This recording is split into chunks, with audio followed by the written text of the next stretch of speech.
Welcome back. Well, tonight the state capitol is quiet after a marathon end to the legislative session. Georgia lawmakers adjourned around 1 o'clock this morning after sending several new bills to Governor Brian Kemp's desk. And one hot button issue was the state election system.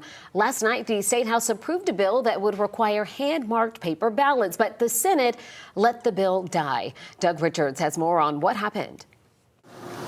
The lawmakers in both parties said they were ready to move on from the state's computerized ballot marking devices. Only the Georgia House voted to actually replace the system with hand-marked paper ballots. The bill had support from members of both parties of the House. When you look at this bill, we spoke to voters all over the state and considered their input.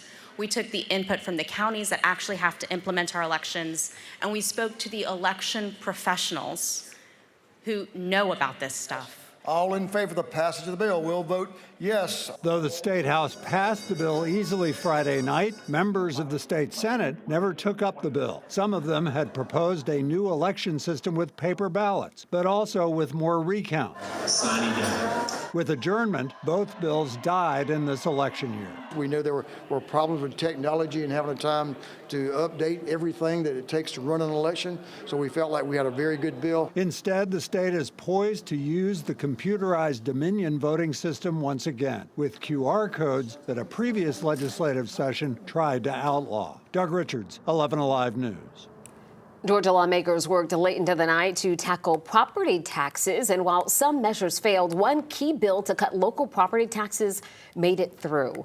Homeowners' property taxes were a top priority before adjournment. One bill failed in the Senate late last night, but was quickly revived, passing both chambers after midnight this morning.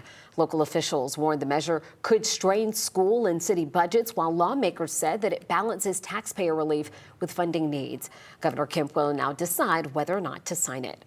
And more high-profile bills at the Capitol, one dealing with the clock and the time here, the other dealing with the cost of care. They are headed in very different directions tonight. Well, a plan that could have changed Georgia's time zone and kept clocks on daylight saving time year-round, that is no longer moving forward. This proposal, we know, it stalled, meaning Georgians will still spring forward and fall back for now.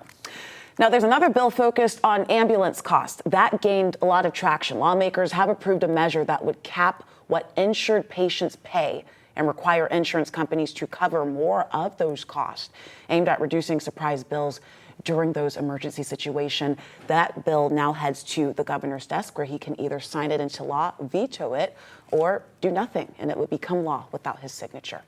And with the penny phased out, state lawmakers did approve a plan overnight to round prices to the nearest nickel when you have cash out there, when you're paying cash. So these totals ending in 1, 2, 6, or 7, those would be rounded down. Those totals ending in 3, 4, or 8, or 9, those would be rounded up.